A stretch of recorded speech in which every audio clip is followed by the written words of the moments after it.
Good evening and welcome to the Putnam Valley Board of Education meeting of September 8th, 2016, the first official meeting of the new 16-17 school year. Please kindly stand and join me as we salute our flag. I pledge allegiance to the flag of the United States of America and to the republic for which it stands, one nation, under God, indivisible, with liberty and justice for all.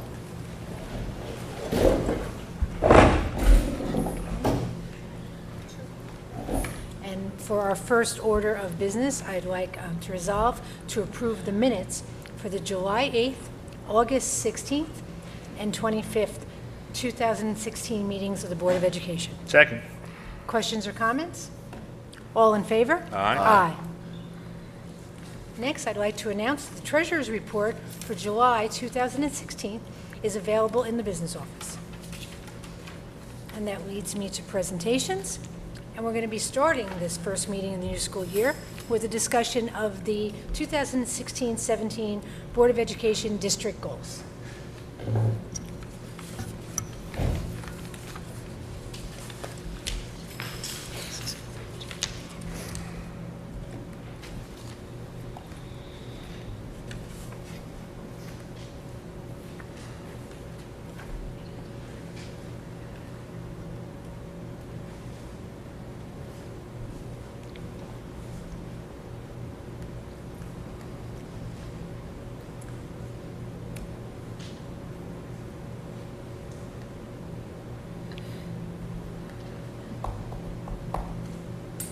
I'll start by, while we're waiting for the technology to come on board, I'm going to start just by saying that these goals were developed through a number of meetings with groups, different groups, administrators, a board retreat with administrators, the CAC, Citizens Advisory Committee. So a number of people have participated as we created these goals. And they're based on the needs that we see and the vision we have for our district going forward. So the first, and this is just a draft which will be available on our website, and the actual adoption of the goals will take place at the next board meeting. But what we talked about during the board retreat with administrators, we talked a lot about how to develop a more authentic collegiality, the difference between collegiality and congeniality. And that true collegiality is about how we give feedback to one another for improvement and for growth. And so our communication goal, as well as our curriculum and instruction goal, includes this idea of how we can find opportunities to develop pairing and peer groups that can actually help each other in positive ways to grow and improve. So we're looking at some activities to make that happen. We're also looking at how do we this is all communication. This is all about communication. Recognizing the needs of multiple communities that we serve for our communications. Looking at how we can target our communications and using paper at times. This seems like heresy, but in fact, some people actually still like to receive paper in order to get a notification, whether it's in the mail or through a newsletter or something of that sort. So we're looking at how we do that. Even report cards, we're doing report cards electronically. Some people would like to download those, and so we're making them into PDFs. These are the kinds of communications pieces that we're working on. We're looking at evaluating our current student information system, PowerSchool, to explore what it might have to offer, other components like perhaps a PowerSchool app, something of that type. We do, by the way, I want to continue as another one of our goals to promote and download the use of the PV app, which is very, very helpful. We have over 1,000 users, but we'd like to really improve that and grow that use of the app, which is so helpful. And we want to get the word out and assess usage as well. And consider perhaps a fall newsletter. Now, we did do something as a sort of piece of a newsletter that we sent with that tax, as part of our tax communication this year. We had one separate letter that went out explaining what we had been doing this year in terms of reducing the tax levy and how much that was and what that meant and so on. So we did start to do this in a mailing. Now, these mailings, a lot of people don't understand why these mailings happen the way they do. Not all people are available, first of all, in their homes to receive the taxes. And some of many actually, of our community members have their taxes in escrow, held in escrow in banks. So the banks are getting these tax bills.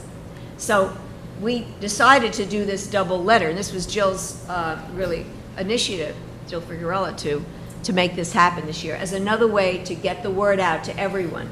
It's difficult to reach everyone, but we try.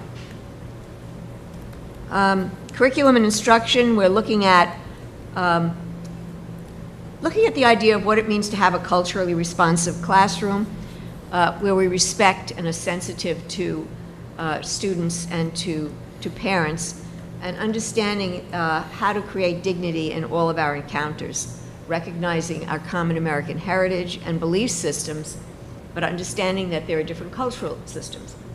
You know, one very simple thing that sometimes we don't remember or don't think about is the issue of someone's name.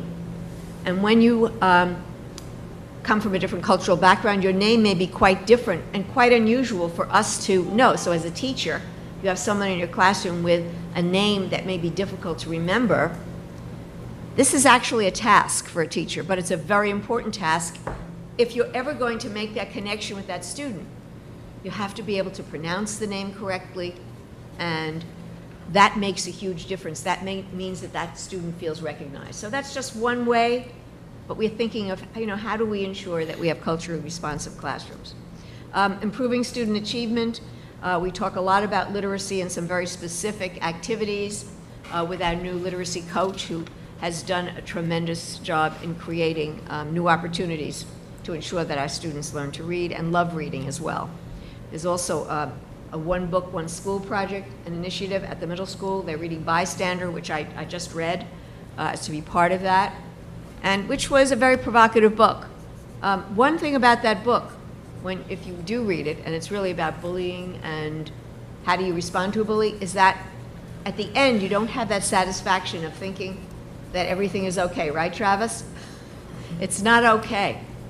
In other words, you're going to find bullies in your life, and it's always a constant. You constantly have to learn how to deal with them.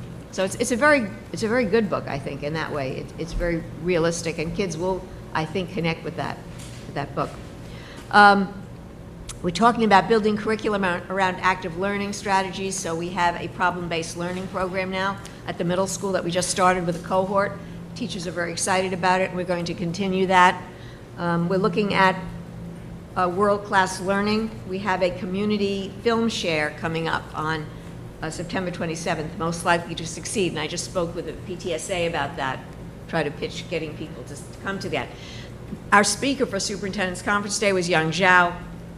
He is a writer who has done a lot of work and research about schools of the future, and the focus is on entrepreneurial, creative thinking, problem-based learning. So this film takes it to another level and explores, it really depicts a high school in California that has gone all the way with this problem-based learning. It's collaborative, students working in collaborative teams. It's a very exciting film, and looks at what our students will need as they enter their future. We're looking at exploring IB at the high school. That's the International Baccalaureate. We're looking at some type of a study committee to work on thinking about how that could be part of our high school program.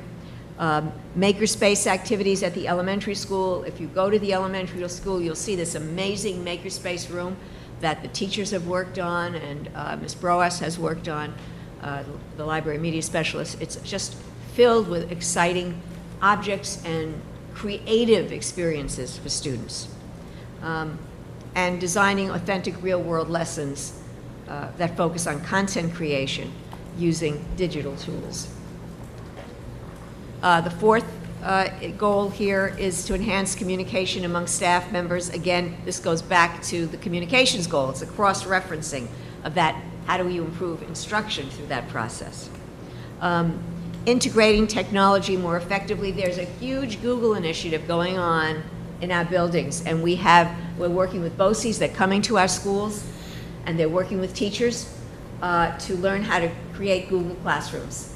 And it's a very big venture for us, and Pat and Ed have worked together to set this up through Lyric, and it's an exciting venture. I myself am just beginning to start to use the Google platform, and it's going to make a huge difference. It's all about transparency to different groups in the schools and to communicate collaboration through technology. We're looking again at continuing to build teacher leadership, human resource capacity, capitalizing on the new roles of instructional leaders and coaches. So we know that Cheryl Kahn is coaching our teachers, so is Mick Coleman in math, and this is part of our process. I just had a conversation today with Matt Mello at the high school on how he could contribute to these different initiatives that we've talked about in curriculum and in communication. There are a number, we're working on our RTI and trying to do a much neater, sort of clearer job in our RTI program. We're looking at continuing the growth mindset. There's an awful lot here. Probably the most impactful is number 13, which is a very, very, it's a major initiative for us, and I'll be talking more about that later in my next presentation on the committee that we're developing to explore options for a later start time at the high school. And there's a lot that will go into that, and there's another presentation on how that will happen. There are a number of fiscal goals. I won't go through everything here, but looking at setting fiscal goals for budgeting, with partnering with instructional leaders. Jill is excellent at this. She's always asking our administrators about what they need to make things happen in their schools and how we can do that through our budget. That's the main role of a budget in a school, and we're so fortunate that Ms. Figueroa really understands that the main goal is how do you get this instructional program, how do you manage it fiscally and make it happen. Ensuring timeliness and accountability for the budgeting process. There are a number of activities there. Cross-training the business office staff. What we've found most recently is, and it's been going on for, it seems, a decade now, is that every day there is something new from the State Education Department that they've stopped doing and that we have to do. And it has created the most burdensome set of bureaucratic regulations that could be imagined. And it used to be all up in Albany. And what's happened is there's almost nobody left in Albany, basically. Many have left. Many have, many jobs have been eliminated. And those jobs now are in school districts. So it's another way of pushing down the fiscal responsibility to school districts in a number of areas. And again, looking at the recommendations from the audit report as we make our fiscal decisions.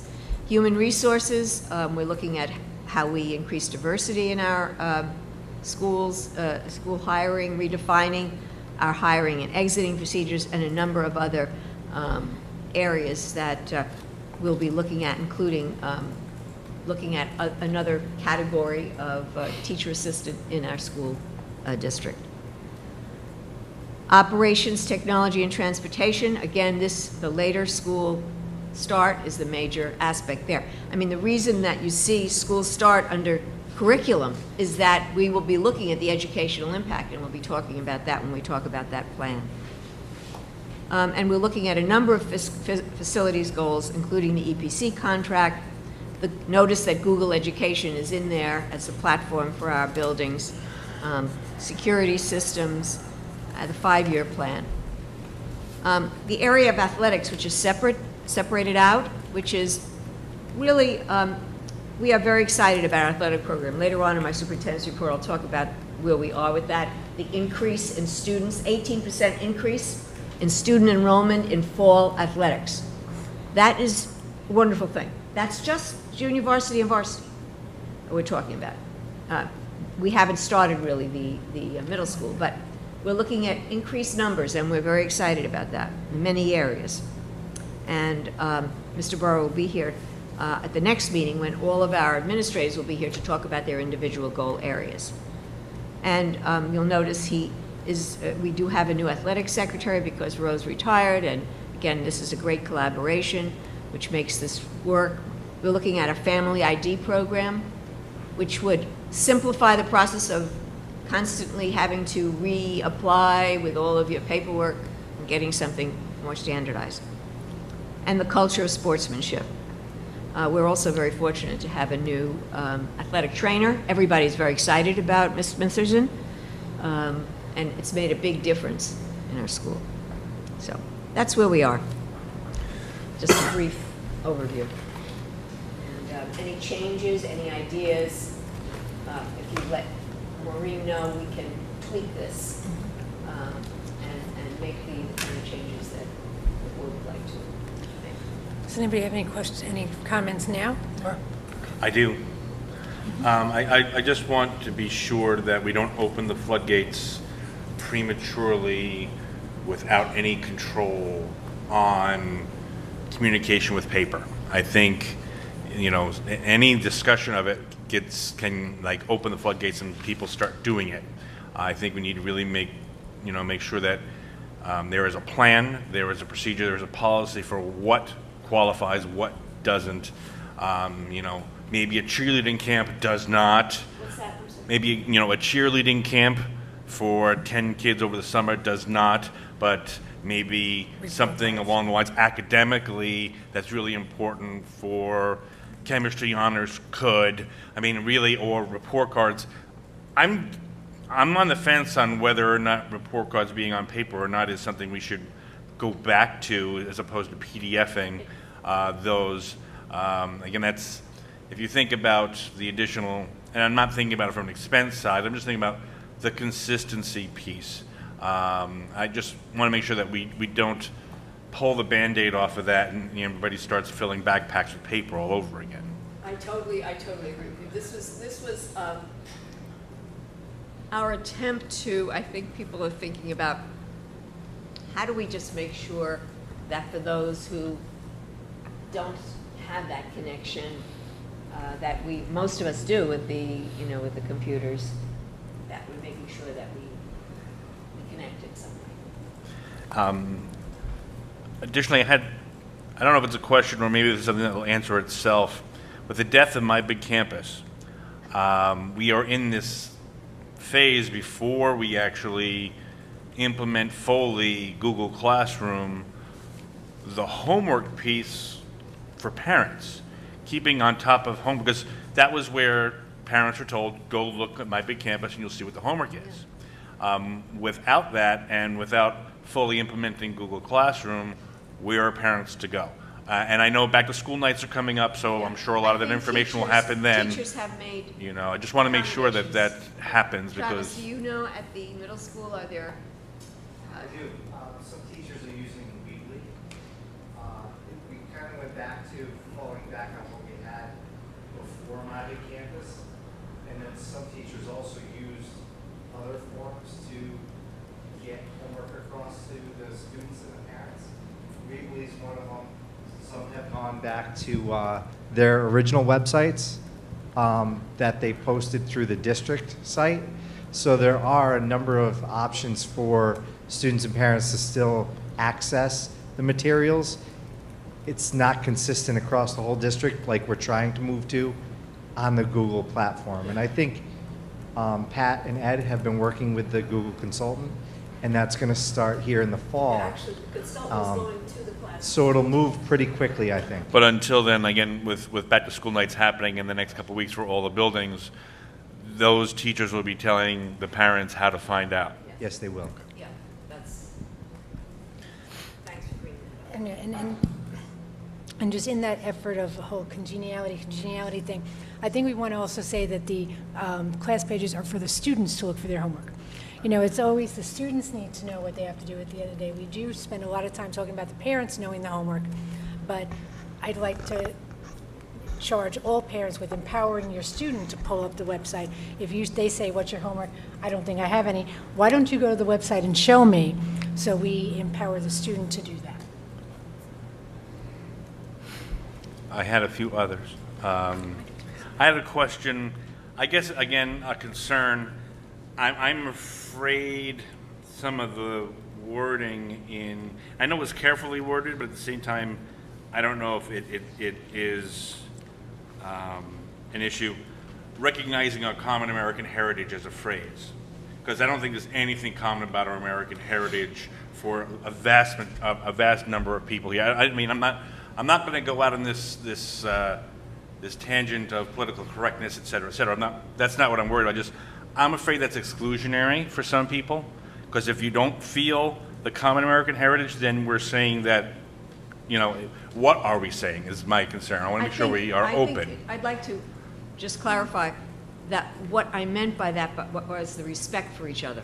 That's what I'm trying, so maybe it's the wording, because what I was hoping that we were saying was that the one thing we do have in common, or we believe we have in common, is that we respect differences and we appreciate differences in that way.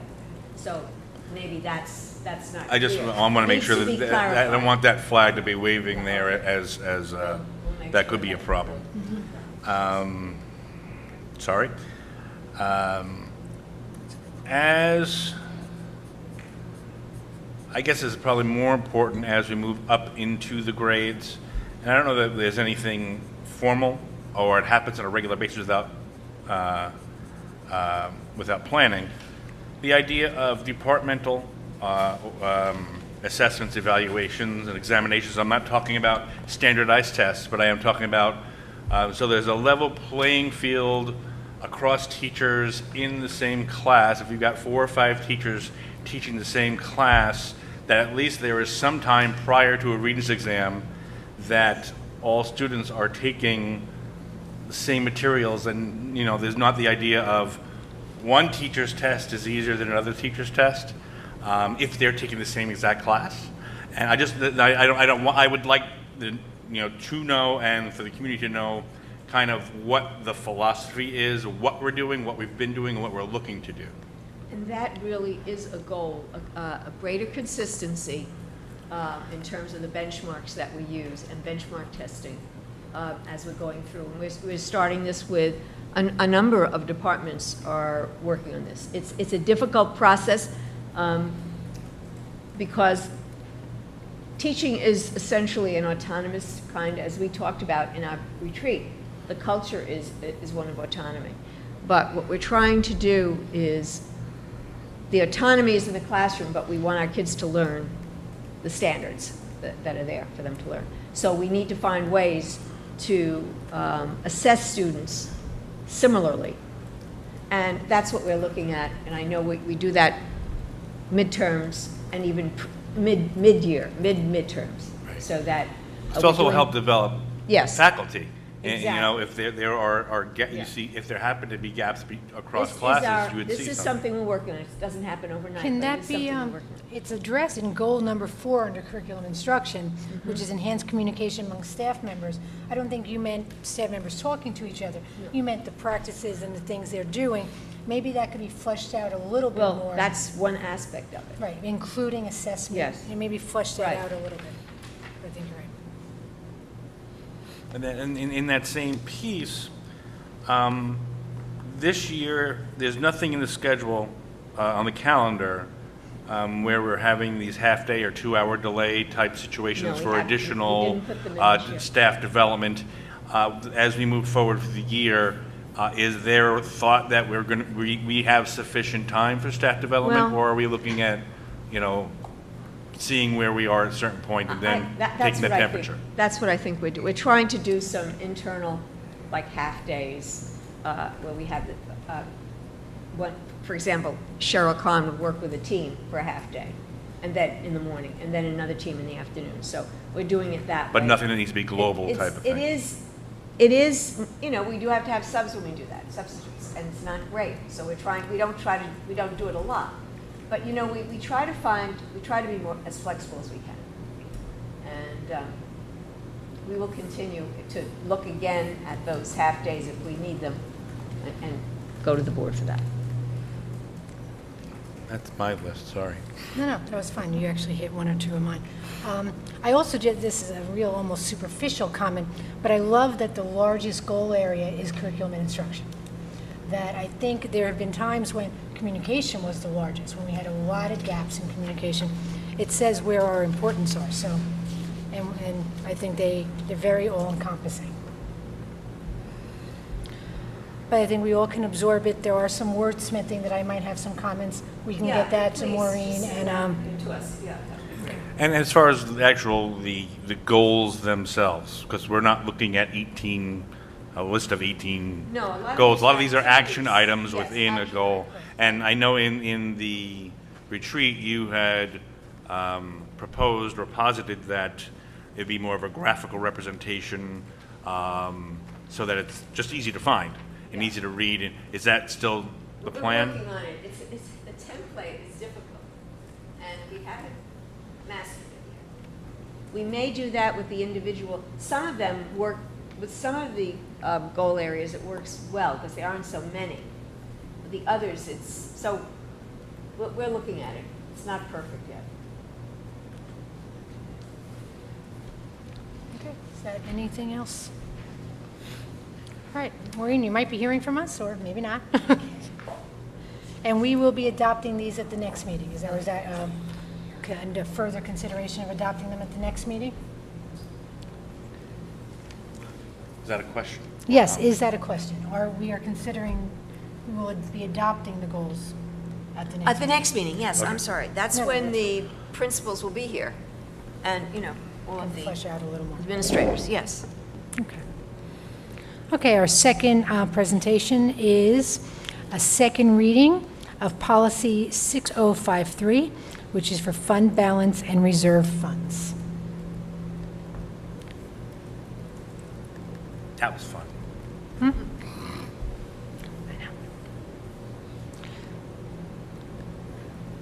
Joe, can financial language be any more dry? I mean, people must work very hard to say, how can I not make this interesting? Because it is important material.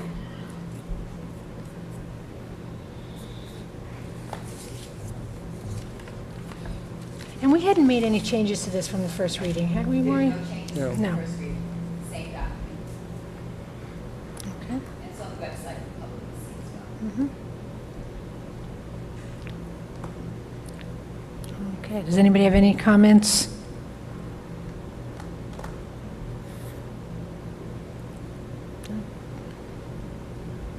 I think it is well crafted. All right, if there are no additional comments on that, we will move to what I think will be the first of many conversations about a discussion for developing a committee to study and make recommendations regarding the high school start time.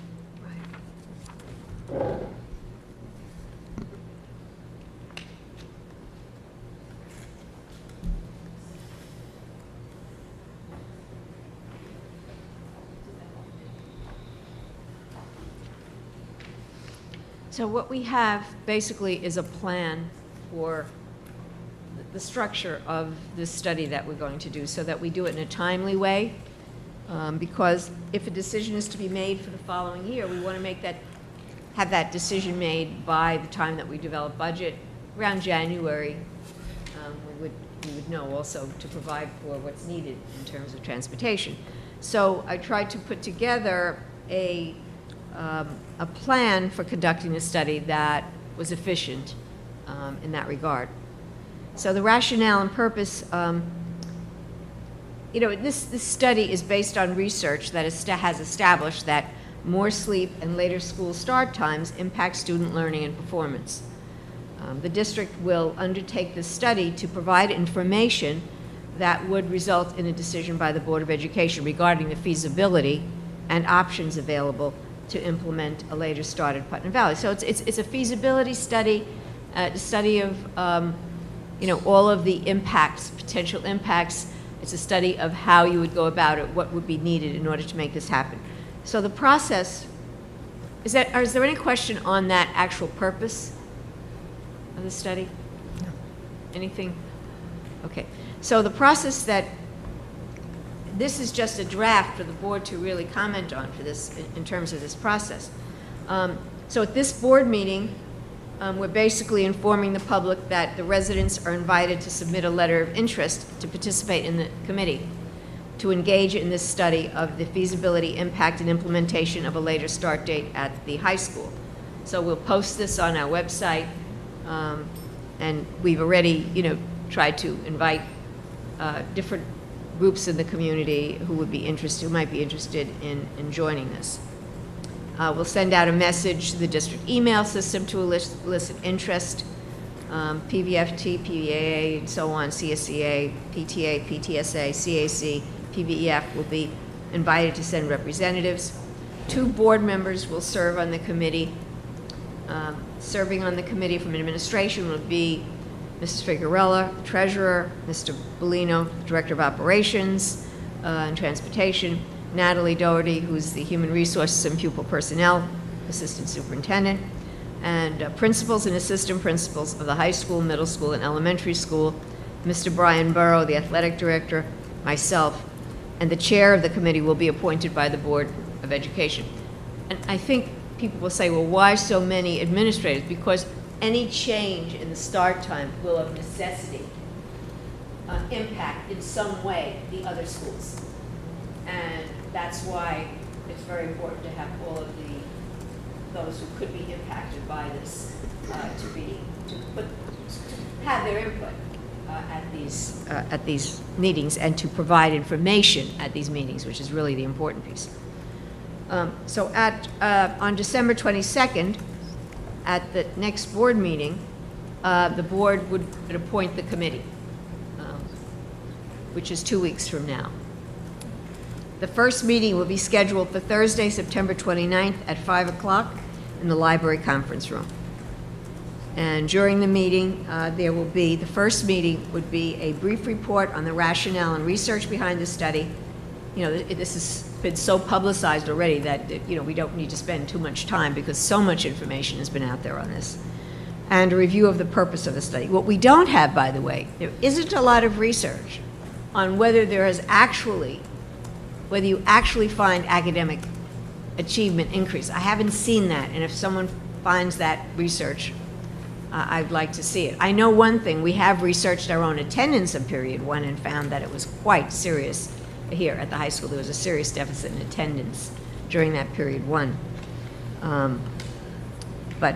which starts at 7:10, and we're the only school in the region that starts that early.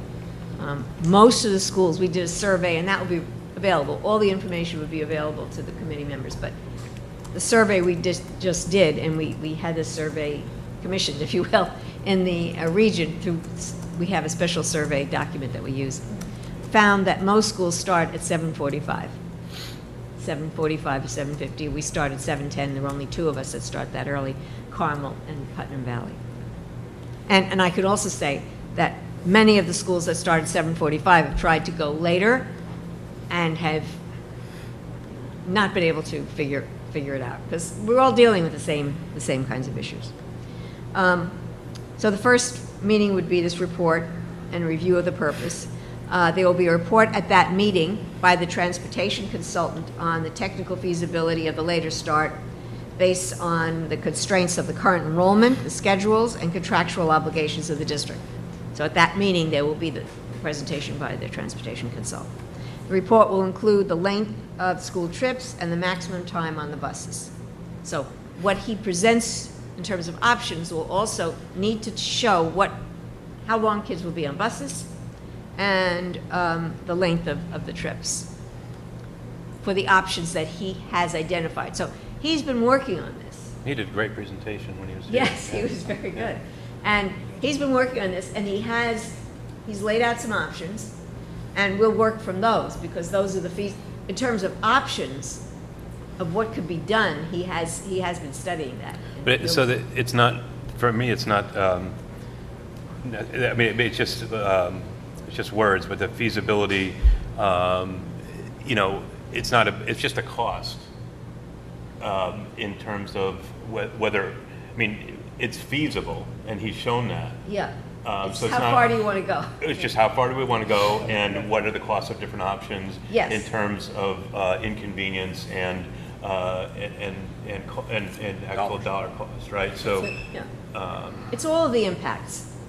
But he's just dealing with those impacts. There are other impacts. yeah. So for every one of those options that he would recommend, or as possible, there are, and I'll get to that in a moment, because there are other impacts. There'll be a report on the economic, at this meeting, there would be a report on the economic impact, which is what we're sort of talking about here in the bus schedule, with reference to current capacity and the possible restructuring of the transportation system. So that piece would be at the first meeting, because that's what we've had this consultant do to study this. At the meeting, we will voluntarily, we'll have voluntary assignment. That's a strange little oxymoron. But there will be participants who choose to be on subcommittees to study the impact of the potential later start. And this is important in response to options prepared by the consultant. So once we have the consultant's options at that meeting, at the same meeting, people who are there will choose an area to study together, subcommittees. And that's the most effective, I think, way to handle this project. So one group will study educational impact, including the academic help, clubs, etc. Another group will study the facilities usage. That is, if we are to move a grade or do anything like that, we have to, if that's one of the options, we have to look at the building and see, you know, what happens, what would that mean. Another group would study the athletic program impact. Another would look at teacher schedules. And then, of course, there's a financial impact of the options, which would be costed out. And then any other areas that the committee might represent, because I developed this based on what my known perspective is, but the committee may have other areas that they want to study. So People Fran, on just that committee. Just for my clarity's sake, so the consultant is going to present, I think he had it's many options, what, 6 or 7 different options? And then these individual subcommittees are going to look at all 7 options. He's actually needed it through down. their lens. Yeah, he's And come then- down. And then determine whether it's impossible for them, whether it's going to be difficult, or are they going to What rate is it going to the mean? different What options? will happen? For example, how many rooms would it take in a building to have, let's say, the 5th grade stay at the elementary school? What happens with that? How would our athletic trips go out, given our kind of schedule? Would we be able to have clubs in the morning at the middle school? How would we change that? I mean, what would be the impact? That's the job of the, and I think he's got it down to just a few options now, based on Okay, good. further study. But it's not going to be, it's not, he's done further work from that initial conversation he had with us, actually getting into more of the finance and into the routes themselves, right? Yes, yes, he has. That's right. That's why he's going to come. That's what he was going to be doing in between. The subcommittees then will prepare a report. Each committee will do a report on what they've learned, and that's the end of October. So between September and October, the subcommittees will meet, prepare their report for a meeting, the full committee, by the end of October. And the committees will analyze the options and prepare solutions to problems. So it's not just, here are the problems, but subcommittees will also have the job of saying, okay, we have this problem, we have that problem, what are some possible solutions? And then bringing it back to the larger committee. The larger committee may see other solutions. But their job will be to sort of focus on. At the October meeting, the full committee will hear the reports from each of the subcommittees. In November, the committee will report to the full Board of Education on their findings. So from that meeting, the committee will put together a report on the findings in November and publicize them. So they have to be publicized before November so that the public has an opportunity to comment and indicate their perspective on these proposals. And in December, and this is, sort of a very, I don't know whether this, you never know, things happen. But this is, in December, the board decides on the feasibility of the change and the possibility of implementation in the fall of 2017. So but that's when this decision would need to be made by December in order to implement it for the fall. December or We don't wanna- January. We don't want to get into the spring. No. And then. Right, want it for budget time. Their budget Right. implications. Yeah, we don't want to wait that. We have to make the decision early, because there's a lot of preparation. Before we present our first budget, which is usually about February. So that's why the fiscal impact, Yes, we want it to be a pretty serious timeline. We don't want to just say it can wait. And we'd have those ramifications of our bus company. Everything would, things may need to change based on the bus company, how many buses, et cetera, et cetera. You need time for that, probably. so anyway, and then I just talk about analyzing the options and solutions, what subcommittees will be responsible for doing. So And that's just the, in being careful of the timeline, keep in mind September to October is you have a lot happening. What is You- that? You want the subcommittees doing a lot, and there are 5 days of no school I know. in October. So Yeah. as they're scheduling, they should almost leave that September 29th meeting with the subcommittee meeting scheduled. Yeah, I mean, they'll have to in Because order to we're- get this done. But it's the only way I think you're going to have an efficient approach to this. No, we need the Otherwise, subcommittee. you Too can't many have people one can talk group about of it, maybe right. 30 people No, absolutely. talking. That isn't going to make it happen. But groups of 5 or 6 that do the study, and our administrators will be resources. They will be helpful in providing information. That's fine. Okay, I think this is steps in the right direction.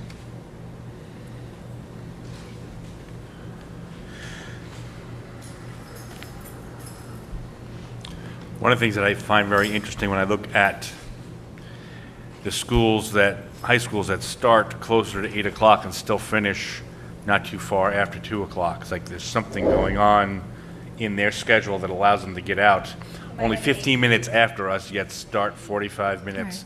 And it might be the way, the number of periods or whatever they do. So it might have an effect on how we schedule. I mean, it might change, say it. it could spill over into, do we stick with our 9 or our 10 period day? Or do we go to block scheduling? Or do we- Some right. schools that have later start dates do block scheduling. And if it's in the high school and we're trying to work IB into it, how does that affect scheduling at the same time? That might change the whole dynamic of how we schedule.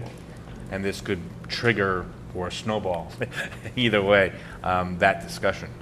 So there will be 2 board members on the committee, and from September 29th until December, can we have those board members kind of do a quick update Yes. of where we're at?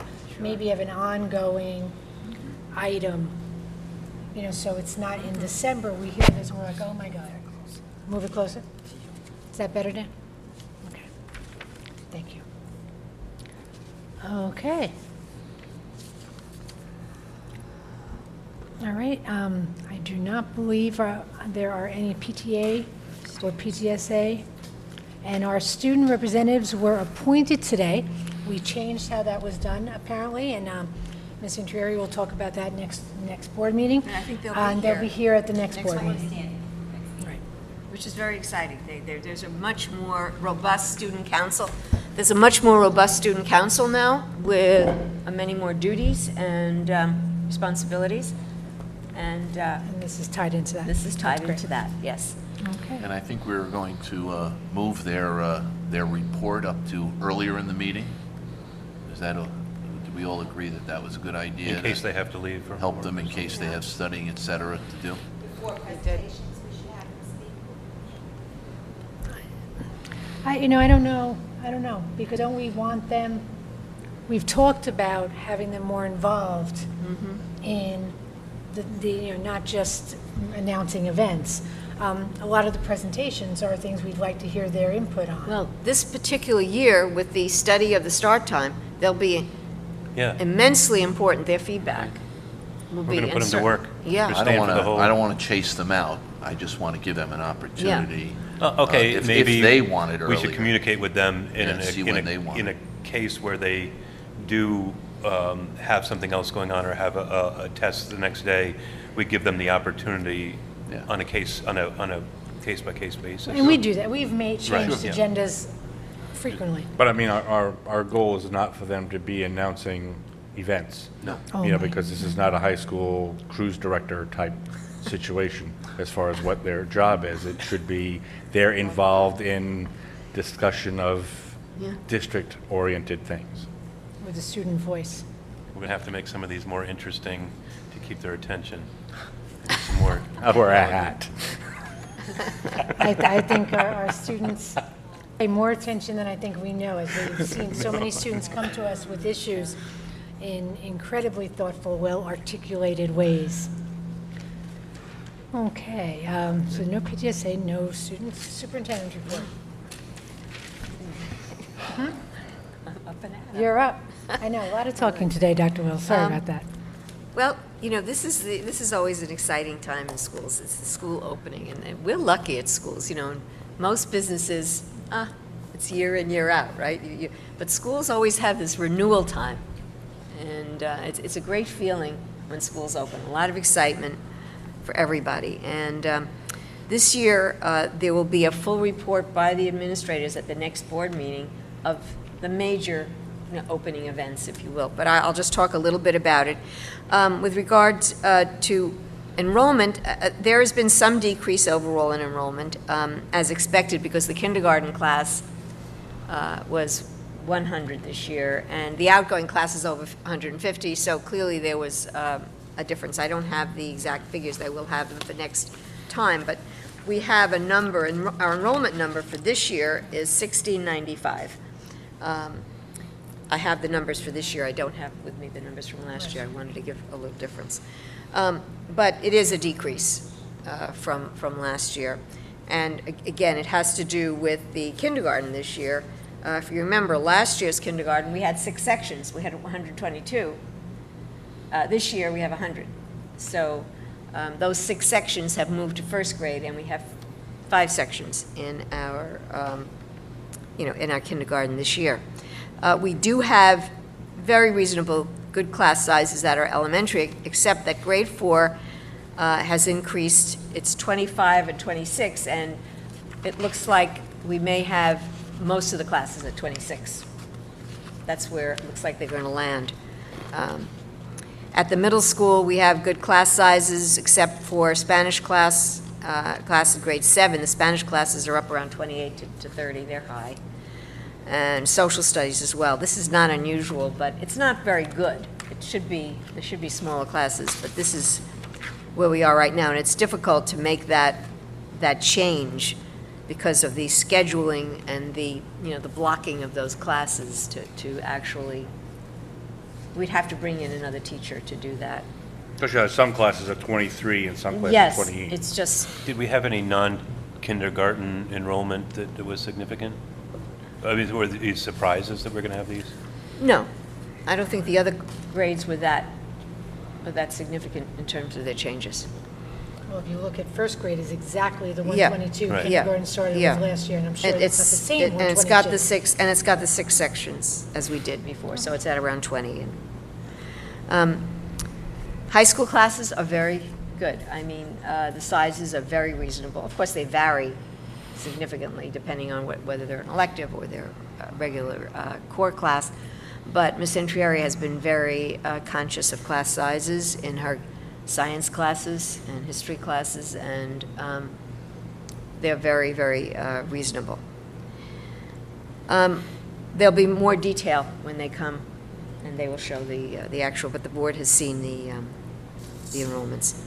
We're looking forward to the first football game this Friday evening, as well as another exciting thing for 6th grade. They're having a pizza party with family to celebrate summer reading of Dragon Wings, and there'll be a maker activity to accompany this festive evening. And so summer reading taking on some real importance, and having parents there, and a lot of effort went in by the 6th grade team to really create something very special for the students. On Saturday night, we have a very special event. A former student, Sarah Sperling, has created a documentary, Lockdown, to bring the community together as a remembrance of September 11th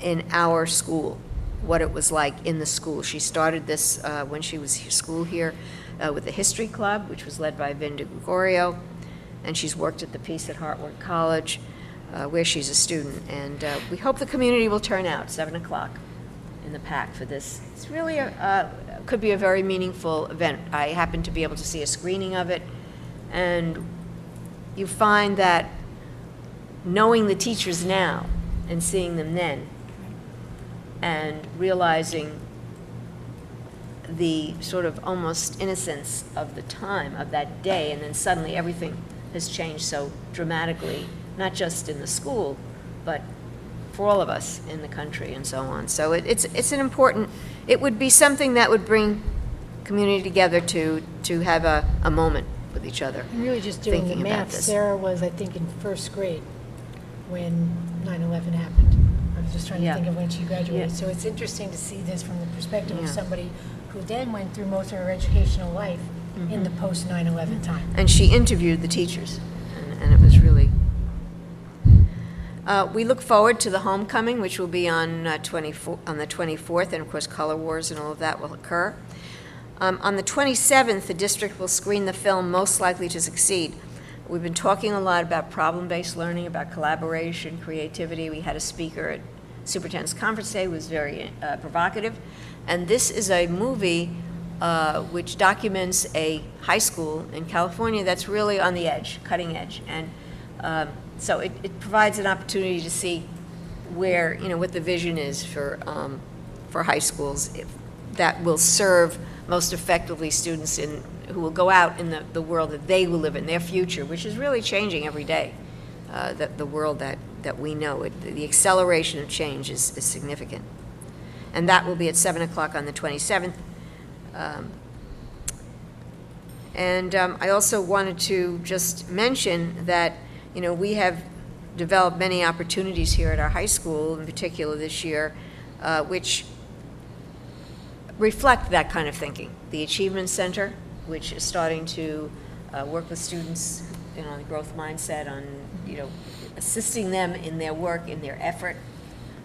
And it's become something that teachers are feel very, very comfortable and good about. The students who want to do well and in subjects that may be challenging to them, and actually creating that opportunity. We have our STEM programs, our project-based initiatives, our maker spaces in our schools, our media TV. This is really exciting at our high school, this new media TV studio. I got to see some of it in action, and I sent the board a copy of the curriculum syllabus, which I think is a very big step in the right direction for students and their careers and professions in the communications area field and in the media field. And of course, our science research continues in its third year. I wanted to mention also, there's been a lot of news about lead testing, and as you know, we did our lead testing in the spring, and we completed the repairs, and now we came back with tests that were, we had remediated all of the issues, which basically had to do with solder in the lines. And now, of course, there's a new law that every school will do such similar thing.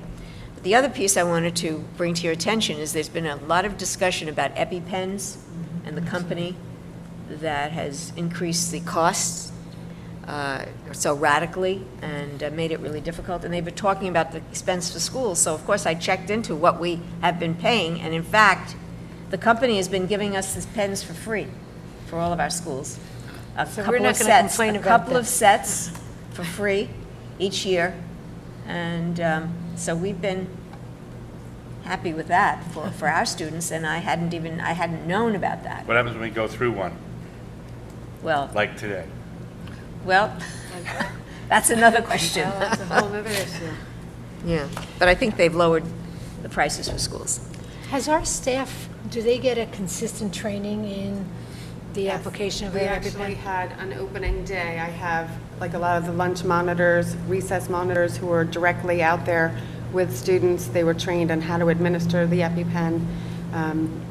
They have that yearly training. The nurse is usually there before they even have a chance to administer it. But in case that, they're out on the playground, they know how to inject. Yeah. We really Yes. have so many safety, so much in terms of our facilities, too. There's safety, number one. We implemented the buzzers on the doors going out of the buildings. If you remember, there was that terrible situation for an autistic child in New York City. And when we did our facilities project, we have those in place now at the elementary school. Right, you can't get out of the building No. without using your swipe card or else the Yeah, alarms go off. The alarms go off. So Plenty of these are adults the have kinds of forgotten. things that I'm sure. that make a difference, you know. Right. And, you know, those are the kinds of facilities changes. By the way, there are many facilities changes that took place this summer.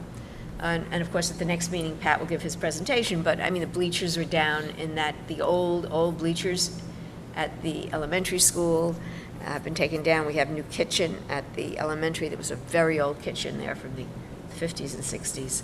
It's now modernized, and some work done here at the high school kitchen. The maker spaces, there have just been numerous areas that we've improved in our schools in terms of facilities, and we'll hear more about that at the next meeting. Our athletic program, I wanted to do a little review too. So the numbers are up for many of the fall sports. There are 259 total Putnam Valley athletes for JV and varsity, 259 in the fall, compared to 218 last year. That's a significant increase. And there's good participation across the board. And it's interesting, field hockey, we had a problem with that. Now there are 27 students, there were 19 last year. So there are some good, and football, you know, there was a lot of concern. We're still holding on to 35 students. Well, field hockey did get a boost with the Olympics, with a local athlete being in the Olympics. Yes. From Lakeland, so that That's might right. have had, at least brought it to the Right. top of mind for some people. You're right. So, So football is, what's, there's 35? 35 that varsity. we're hanging on to, and there's no, there is a JV or no JV? there's JV, 35 this year. So JV had 0 last year, we have 35. Okay. That's pretty impressive for an increase. We also have, as I mentioned, Megan Smith is in, who is our athletic trainer, and there's a lot of very positive response to what she's doing, as she's always there, and she's taking over the impact testing and doing, covering all of our home contests, our away varsity football games, and so on. We have a new athletics secretary who's been excellent and working with Brian very well, because as Rose retired. So we have a number of events coming up, and you can go on our website and find those on the athletic website and on our app. On the And app. On the app, that's how I check. on the app. Use the app.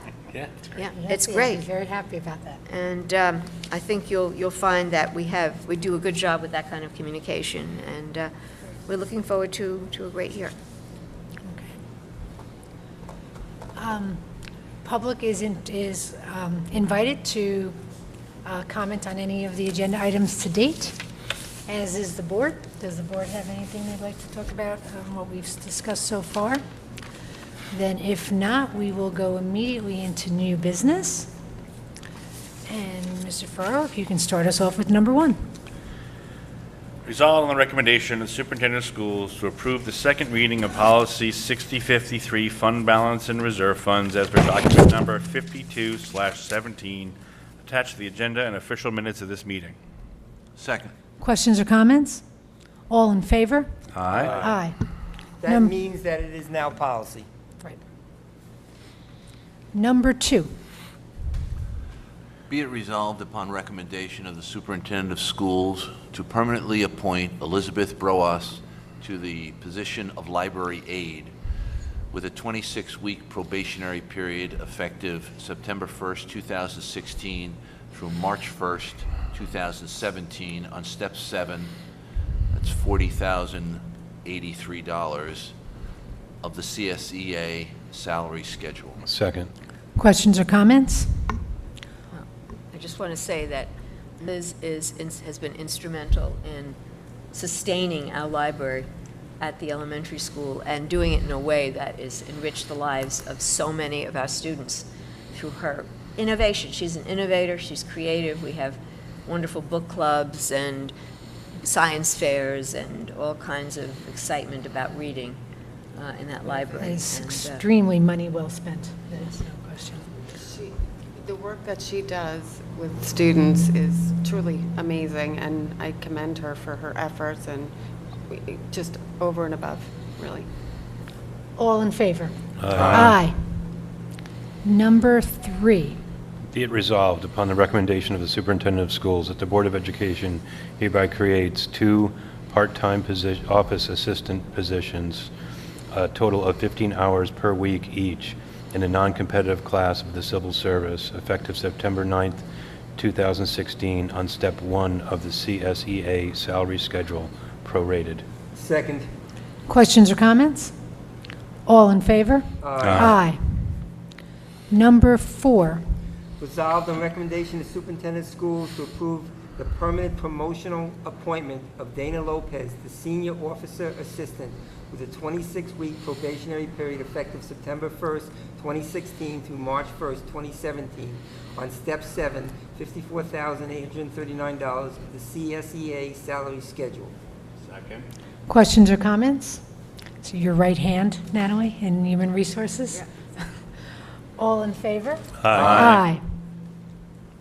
Number 5. Resolve the recommendation of the superintendent of schools to approve the permanent promotional appointment of Jeannie Denike to the senior office assistant with a 26-week probationary period effective September 1st, 2016 through March 1st, 2017 on step 4, $47,372 of the CSEA salary schedule.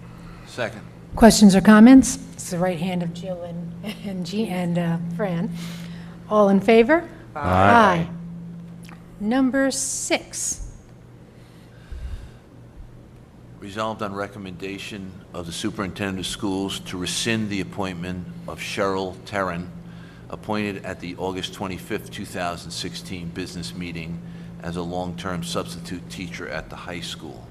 Second. Questions or comments? All in favor? Aye.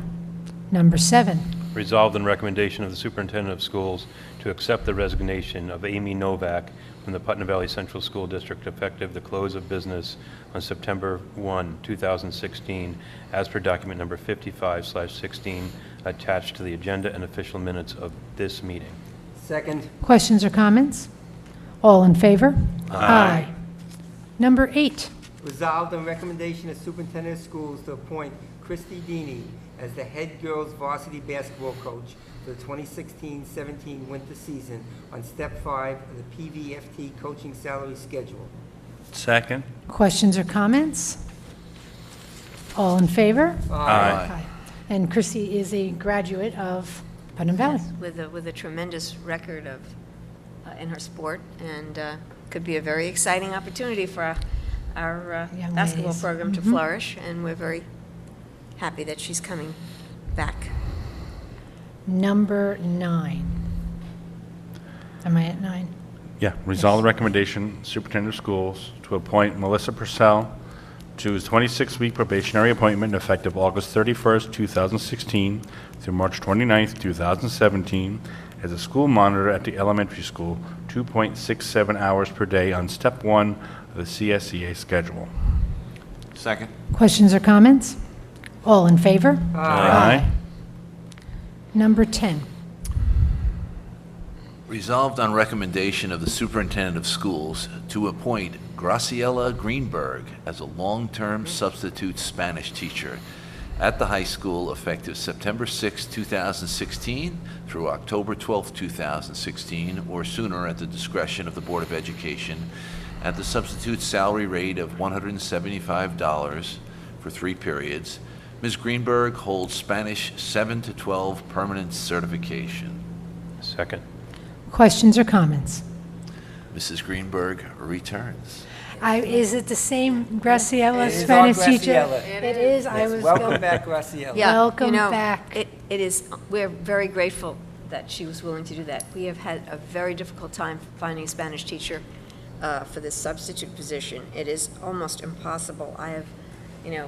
We've gone out far and wide. And we had 2 people who took the job and then couldn't take it. One got another job, a full-time job. It's very, very difficult, that particular field. So we're very grateful. She retired almost 7 or 8 years ago, if my recollection is correct.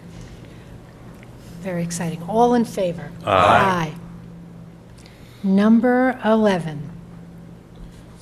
Resolved on recommendation of the superintendent of schools to amend the appointment step of Kathleen Lombardo, approved at the business meeting of June 16th, 2016, to reflect Step 2A MA of the PVFT salary schedule. Second. Questions or comments? All in favor? Aye.